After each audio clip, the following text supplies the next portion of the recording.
What's up, YouTube fans?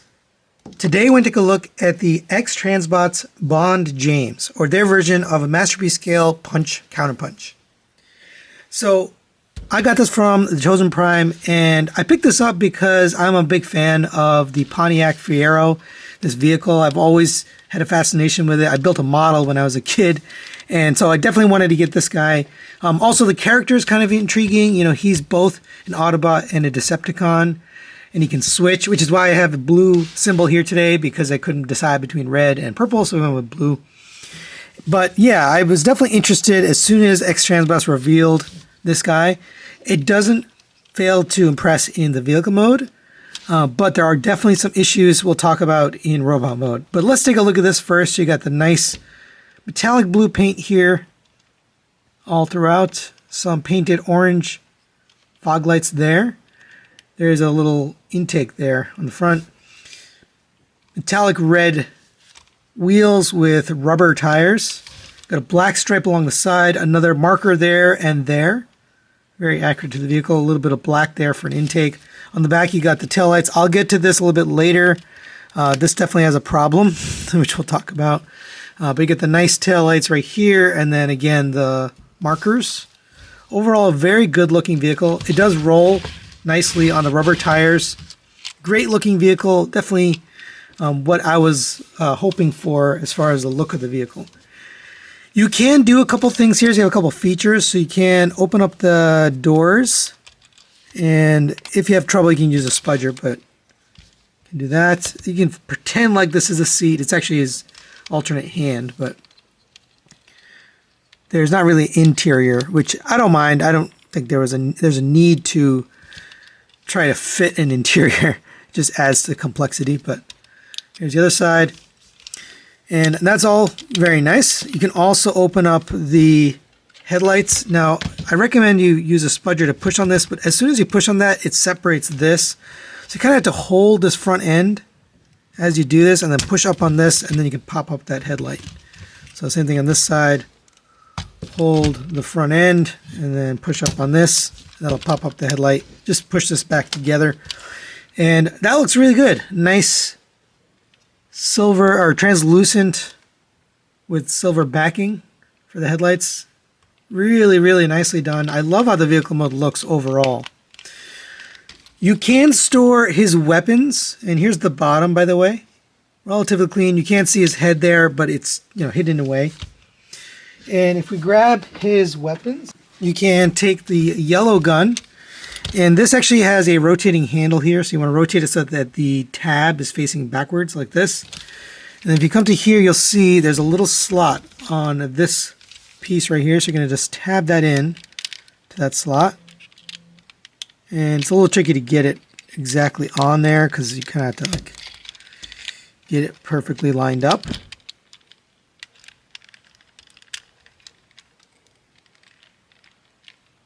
There you go. You can have that on there. Then you can take this one, and this one fits between these two little tabs right here on the front. So you want to get it wedged right in here, and there's a little slot on each side to get it in there. So we're going to push this one side in first, and then get this side on the other side, and it'll fit right in between those two. You do have to kind of bend the plastic a little bit, but it fits nicely. Those both stay on there, and you can still roll and store those weapons. I always appreciate weapon storage, and this is a nicely designed weapon storage. And for a quick size comparison, there it is next to the previous X-Transbots release, Fioravanti, their version of the Omnibot, and then MP10 Optimus Prime. And he fits in perfectly with the Masterpiece scale. Nice car bot size, and overall, you know, looks good with other vehicles. All right, now let's get Bond James transformed into his robot mode. And I have to tell you, before we do that, the vehicle mode is actually the highlight of this whole thing. There are quite a few problems with the transformation and also the robot mode. One thing I want to mention now is this panel actually broke on me. So during the transformation, it is going to fall off. But it does fit back in there, so I just kind of left it there. But let's start on the bottom here. We'll take out these weapons that we tabbed in earlier. Same on this one. You can just kind of pull this apart and then pull out the gun and set those aside for now. If you open up the headlights, go ahead and pop those back down. And it'll look like this. So we're going to start on the doors, and this very first step of the transformation already is problematic. But go ahead and open the doors. There's a tab right here. The first few times, and even now, getting this separated, it doesn't want to separate. It's just stuck in there, and it doesn't feel good separating it. You have to do it with enough force to get the tab out, but not enough force to break it, and it's a delicate balance, and it doesn't feel good. But basically, stick your thumb in here. Try to get it, to support this piece, but you're really trying to get this piece out, and it's just does not feel good. That it feels like bending and breaking the plastic. It didn't break, but I just want to mention that you really have to give it enough force to get it out of there. So same on this side. It's just an overall very frustrating thing here. There we go. I finally got it. All right, so those are separated. Now continue on. You can see other stuff started falling apart on me. But let's get started here. You're going to unpeg the back from here. And you can just open up these doors for now. Come to the back here. We're going to separate the two legs. That'll allow you to come to here. And you can see that piece fell off. So you won't have that problem if yours isn't broken like mine. We're going to take these and these middle pieces right here. They have to unpeg and untab from the side here. So bring this back and out. So you can see there's a tab here and a tab here in the middle that's holding it. So you're lifting up, out, and then up on that. Yeah, not the best design on that tab, but that's how it should look when you get those up and out. Now we can come to the bottom here. We're going to open up these panels. Now this is the part where you'd be opening up this, so we're going to do that here. I recommend you don't pull it too hard. You will probably stress and break that plastic. That's probably what happened. But I will tell you, it was very little force to break this one, but you do want to pull this out just enough to get that untabbed. You're going to come to the bottom here and open this up. There's a collision here. This is colliding with this. So you just got to be aware of that. You're kind of bending past plastic, which is typical for some X-Transbots figures. But go ahead and take the whole leg, rotate down on the knee. As you're rotating, this knee is going to push inwards and slide in to lock into that little tab. It doesn't really lock, but it at least slides over. Come to the back here, you're going to fold down this panel. We're going to take this entire panel here, and we're going to rotate this down. We're going to take this right here. This is going to unpeg from here. So you get an unpeg from there. You take the door, peg that back in to here, close the window, and then this is going to come in and tab in under here. There's a small tab on the bottom, and then there's a tab here to get this door pegged into the side of his leg.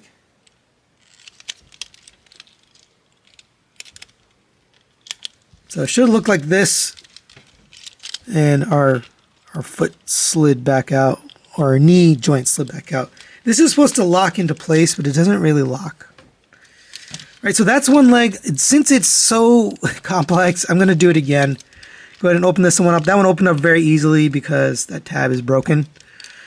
Open this up. As you open it, slide it over to get that locked in. Go ahead and come to the bottom here. You're going to fold this panel down. Since mine's broken, you don't see a panel there. So there's nothing to fold. So we'll close that up. Come to here. Unpeg this panel from here. This is down. This is actually a die-cast piece here, so at least that's got a little bit of strength, but still, no, not the best feeling thing. Take the door, close that up, tab that back in, fold the window in, and then this whole piece is going to come to the bottom, tab into here and here. Let's get that top part, and then get the bottom tab. All right, and make sure that the foot's slid out. Things just don't want to stay. All right. Now we'll take care of the feet. These are probably the more complex part. So we're going to take this, and this moved on me, but it should be like this. It'll be configured like this for you. We're going to slide this down on a slider. Going to open this up 180 degrees so it's facing the other direction. All right, next we'll take care of this foot part here. This part's very confusing in instructions, so I'm going to show you here. So go ahead and open this up. This is going to accordion down. This is going to tab into that. So you're tabbing this spoiler piece and that piece that was stored in the foot together. And again, not the best fit. In the instructions, they show that this folds down and tucks underneath here. It's not really necessary. It doesn't really add any value. And then if anything, it bends the plastic on this joint. So don't recommend doing that. Just don't bother with it. Go ahead and fold this up. Fold this up. And there's a little slot right here that's going to go into this armature. So bring this down. You can see how it kind of combined there. And get this plugged in. It's not the most secure fit, but it should look like that. So here's one side of the foot, got that nice flat panel. And here's the other side, you've got this angled back window. So that's how you're going to transform it. Let's do the other one. All right, now we'll work on the upper body here. And a little bit more to go. So we'll go ahead and take the arms, fold these out. We're going to lift the arms up like this, and then we're going to push down on this little L panel here. Kind of locks the arm in. Then you bring the arm down. We have the blue hands out already, so we're just going to use those for the robot mode. So bring this down. This is going to tuck into here. And so like that. We can rotate the hands. Actually, we're going to rotate it this way.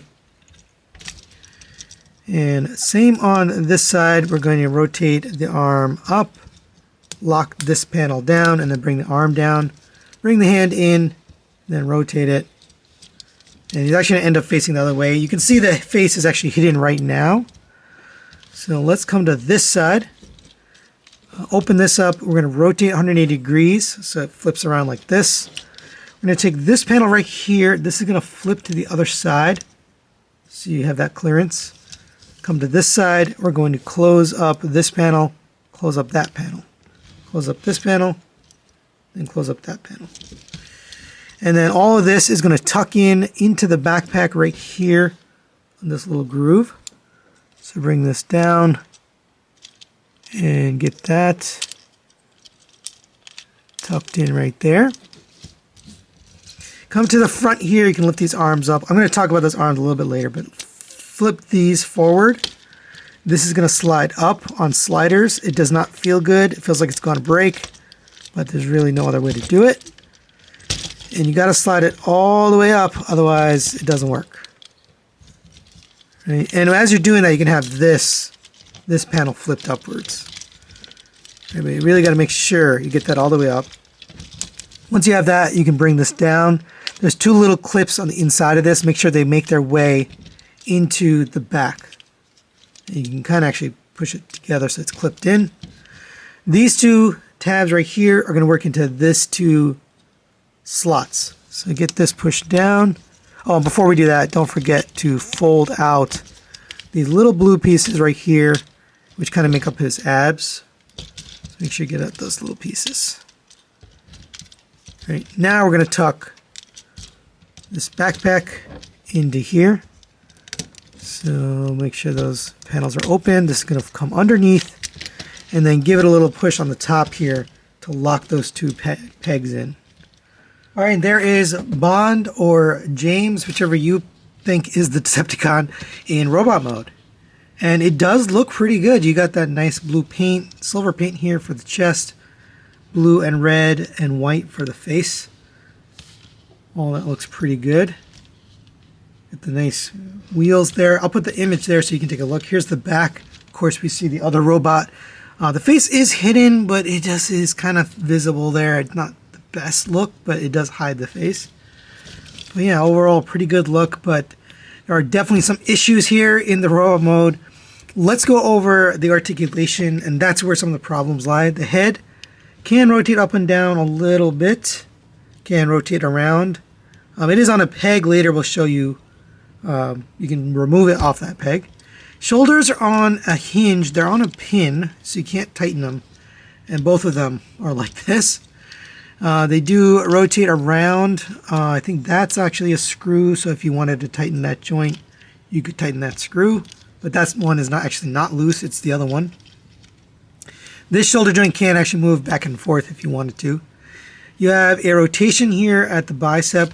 This elbow is pretty poorly designed. It likes to come apart.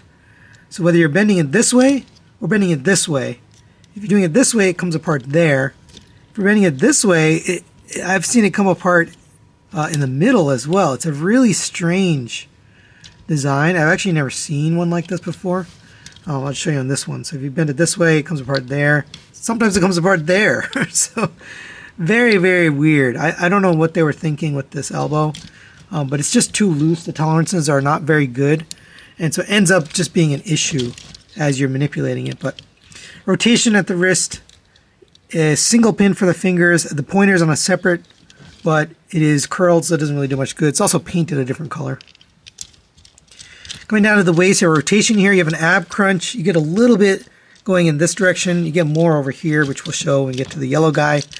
But there's a crunch there and a rotation. For the hips, you can go up to there. It rotates the whole hip with the leg, which is kind of nice. Back to there. You can open up this hip skirt. This joint is way too tight. You can hear it. It feels like it's going to break, but it does go to the side. It's just way too tight of a tolerance. The knee, if you have it locked in, which I currently don't, so I had to slide it out, it does bend here on a friction joint, and it bends the other way as well, just due to the other robot, but it often gets unpegged here, so you had to keep sliding it back in. I wish there was a locking pin or something that made it stay. Both of them tend to come out. Coming to the feet, you have ankle tilt this way, ankle tilt that way. And not really any forward and backward, just due to the way it's designed. But it is good. At least you got tilt for both sides of the robot because you need it in both directions. You can kind of have it in and out, and that works. All right, now let's take a look at the accessories. So we do get the gun here for the Decepticon. You can fold this step down, fold this up, and it looks like this. Just done in a black plastic. That will fit in his hand here. And there you go. There it is with the gun. Good looking gun overall. And we also get an alternate head here, which looks like this. And if you want to swap it out, you can see the ears a little bit different, face a little bit different of a shape. The rear face actually hides a little bit better too. So to swap this out, you're just going to lift this out, peg this in, and now we have this head. I do think the original one looks better, but this one, the faces hide away better. But there you go for the accessories. All right, now let's get him converted into his Autobot mode. We can go ahead and take out the gun, set that aside. You're going to open up this hand and fold the fingers down. Come to the other side here, open up this side, bring out the hand, fold this one back in, close this up around it. So you end up like that. Same on this side, open this up, fold the hand in, fold this down. And we'll take care of this head, rotate the face out, and we have the alternate head on here. So same thing on this side. We can lift up on this face, rotate the face around, and then back down. And there you go. There is the Punch, or Autobot mode for Bond and James. I like to think that Bond is the bad guy and James is the good guy, but I don't know. But yeah, it looks pretty good. Like I mentioned earlier, the paint that they do have on it does look nice. It of course has the same articulation problems, the shoulders, the elbows, them kind of coming apart. This one has a unique issue. I think it's on this side where this just pops out. Not really sure why. But all the articulation is the same. The only difference here is the feet. You can see the feet look a little different. Shape is different, of course. But they do work exactly the same as they did on the other side. There's a little tab right here. Sometimes it gets stuck on that tab, so you just want to make sure that this is on the inside of that tab, but you can articulate that. And as far as accessories in this mode, we do have the gun. Make sure you rotate the handle so the tab is on the side. And just like the other gun, that will fit into his hand. I will say it's a nice looking gun. It's just things don't hold where you want them to stay. You also get the alternate head, which we looked at already, but if we bring this along, you can open up this side, rotate this, and you have this face here. And you do have an alternate face that you can replace it with. This has kind of a yelling or concerned face. To remove it, you have to actually slide it back on this mushroom peg right there. But it's very tight, very hard to move, and I don't want to break it. This thing is on a very thin piece of plastic. It's not really worth changing it out, but you can see you have this alternate face if you want. So to swap that, you're just going to pull out on the peg, peg this one back in, and now we've got this face. And we can of course hide this side if we want. Just flip this over, and it's a little more intrusive on this style head versus this one. Kind of clean on this one, but. And for a quick size comparison, there he is next to the Magic Square version of Optimus Prime, and then my custom runabout from Get Right Robot, and he fits in nicely with the Masterpiece scale. And for another size comparison, there it is in Autobot mode with an Autobot car, the Takara Tomy version of Blue Streak, and again, fits in nicely. He's a little bit taller and bigger than these guys, the Takara versions, but overall still fits in nicely. So final recommendations on the X-Transbots Bond James. And this one is definitely a letdown for me. I'm going to give this a 2 out of 5. I'm not going to recommend it. There are just too many issues on this guy. And what I do like about it is the vehicle mode, I think, looks great. It's got some really good paint. I really like the sculpt and the detail they put into the vehicle mode. I also like the look of the robot mode overall. Both robot modes look pretty good. Definitely, cartoon accurate. But where this thing fails is definitely the transformation and the quality. There's just way too many problems. Transformations definitely has a lot of parts that feel flimsy and floppy. Specifically, I showed you at the beginning of the transformation, those two little pegs you got to unpick from the side of the vehicle. And then, of course, I broke this right here. This little tab. It's a very thin piece of plastic. So you do want to be careful with that. But there's lots of little bits like that during the transformation. And then we've got these kind of problems. This is actually not how I wanted to pose him. I wanted his shoulder up a little bit. I want his elbow bent, but the elbow just doesn't stay and the shoulder falls down. And, there's just so many little things like that. Now, where it's nice and tight is the hips, the hip ratchets, and the hip outer movement works pretty well. But again, there's just too many problems with this guy that prevent it from being fun. Now, I know there's going to be a lot of people who get this and are still going to buy it and display it because we just don't have a Masterpiece scale. I'm just going to leave that. Masterpiece scale punch counterpunch. So this is definitely filling a void for collectors. So I get it, but it just doesn't have the quality. So I can't recommend it. But if you're looking for a punch counterpunch just to display in vehicle mode or display in robot mode, and you're not planning to play with it, transform it, or pose it, this is probably the one for you. But otherwise, I can't recommend it. So that's it for today. Thanks for watching. We'll see you next time.